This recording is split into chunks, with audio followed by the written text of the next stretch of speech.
வணக்கம். இன்னைக்கு நாம பார்க்க போற கதை கொஞ்சம் இல்ல, ரொம்பவே சுவாரஸ்யமானது. ஒரு பக்கம் பசு பாதுகாப்புன்னு ஒரு கட்சி சொல்லுது. ஆனா அதே கட்சி நாட்டோட நம்பர் 1 மாட்டிறைச்சி ஏற்றுமதி கம்பெனி கிட்ட இருந்து கோடிக்கணக்கில் ஃபண்ட் வாங்குறாங்க. இது எப்படி சாத்தியம்? இந்த அரசியல் முரண்பாடு இந்தியால பெரிய புயலையே கிளப்பிருக்கு. வாங்க இத பத்தி விரிவா பார்க்கலாம். சரி, முதல் பகுதிக்குள்ள போலாம். ஒரு ஆச்சரியமான நன்கொடை. வாங்க இந்த கதையோட மையப்புள்ளியான அந்த முரண்பாட்டில இருந்தே ஆரம்பிக்கலாம். இப்ப நாம 2014க்கு போவோம்.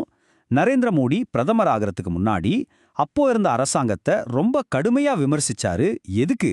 அவங்க இறைச்சி ஏற்றுமதிய, அதாவது பின்க் புரட்சிய ஊக்குவிக்கிறாங்கன்னு சொல்லி. இதுல இருந்து என்ன தெரியுது?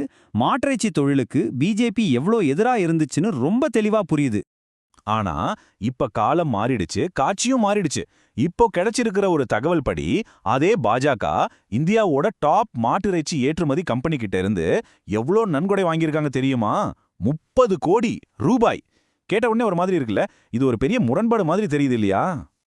அடுத்த பகுதிக்கு போலாம். இதுல சம்பந்தப்பட்ட ஆட்கள் யாரு?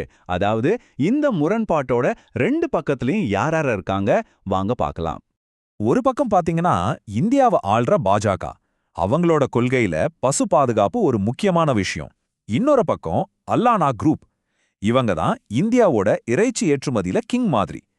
இந்த ரெண்டு வெவ்வேறு துருவங்களுக்கு நடுவுல என்ன மாதிரியான ஒரு உறவு இருக்கு, அத பத்தி தான் நாம இப்போ ஆழமா பார்க்க போறோம். சரி, அடுத்ததா 3வது பகுதி, பணம் போன பாதை. இவங்களுக்குள்ள இந்த உறவு எப்படி வளர்ந்துச்சுன்னு தெரிஞ்சுக்க அவங்களோட பண பரிவர்த்தனையை கொஞ்சம் டைம்லைன் படி பார்க்கலாம் வாங்க. இந்த டைம்லைனை பாருங்க. இவங்களுக்குள்ள இந்த பண பரிமாற்றம் ஒன்னும் புதுசில்ல. 2013-14ல 2 கோடி ரூபாயில ஆரம்பிச்சிருக்கு. அப்புறம் 2019ல ஒரு முக்கியமான நேரத்துல எலக்டோரல் பாண்ட்ஸ் மூலமா மறுபடியும் 2 கோடி கொடுத்திருக்காங்க. ஆனா இப்ப பாருங்க, அந்த தொகை அப்படியே 15 மடங்கு எகிரி 30 கோடியா உயர்ந்திருக்கு. இது சாதாரண விஷயம் இல்ல. இந்த சார்ட் பாத்தீங்கன்னா உங்களுக்கு இன்னும் தெளிவா புரியும். 2019ல வெறும் 2 கோடி, ஆனா இப்போ 30 கோடி. இந்த 15 மடங்கு ஜம்புக்கு பின்னாடி என்ன காரணம் இருக்கும்? ஒரு பெரிய கேள்விக்குறி இல்லையா?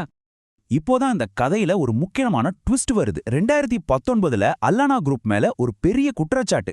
என்னன்னா 2000 கோடி ரூபாய் வரி ஏய்ப்பு செஞ்சதா புகார். அதனால நாடு முழுக்க 100க்கும் மேற்பட்ட இடங்கள்ல ரெய்டு நடந்துச்சு.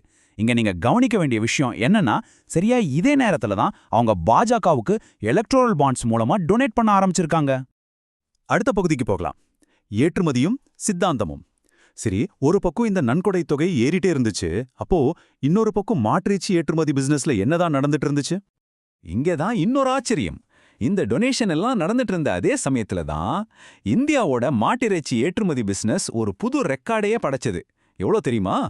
$4 பில்லியன். இது ஒரு பெரிய சாதனை. சீனால மார்க்கெட் டல்லானதும் இந்திய ஏற்றுமதியாளர்கள் சும்மா இருந்துடல. சென்ட்ரல் கவர்மெண்டோட சப்போர்ட்டோட எஜிப்து, மலேசியா மாதிரியான புது மார்க்கெட்டுகளை பிடிச்சாங்க. இதனால அவங்க பிசினஸ் இன்னும் வேகமா வளர ஆரம்பிச்சது. சரி, அடுத்த பகுதி. அவங்க தரப்பிலிருந்து என்ன சொல்றாங்க? இவ்ளோ சித்தாந்த ரீதியா முரண்பாடு இருக்கிற ஒரு கட்சிக்கு எதுக்கு இவ்ளோ பெரிய டொனேஷன் கொடுத்தீங்கன்னு கேட்டா அல்லானா குரூப் என்ன பதில் சொல்லுது? அல்லானா குரூப் என்ன சொல்லுதுன்னா, அவங்க இந்த கொள்கை முரண்பாடு பத்தி எல்லாம் பேசல. அதுக்கு பதிலா பாஜக ஆட்சியில தேசம் நல்லா வளருது, அதனால விக்சிட் பாரத் அப்படிங்கிற இலக்குக்கு நாங்களும் எங்க பங்களிப்பு கொடுக்கறோம். அது மட்டும் இல்லாம இவங்க வரி சிஸ்டத்தை எல்லாம் ரொம்ப எளிமையாக்கிட்டாங்க அப்படின்னு சொல்றாங்க. சோ அவங்க இத தேச வளர்ச்சிக்கும் பிசினஸ்க்கு சாதகமான சூழலுக்கும் கொடுக்கற சப்போர்ட்டா பாக்குறாங்க. இப்போ நாம கடைசி பகுதிக்கு வந்துட்டோம். நீடிக்கும் கேள்வி. இவ்ளோ விஷயங்களையும் பார்த்ததுக்கு அப்புறம் நம்ம மனசுல ஒரு முக்கியமான கேள்வி அப்படியே நிக்குது. சோ இந்த கதையோட இறுதியில நமக்கு ஒரு பதில் கிடைக்கல. ஆனா ஒரு பெரிய கேள்வி கிடைச்சிருக்கு.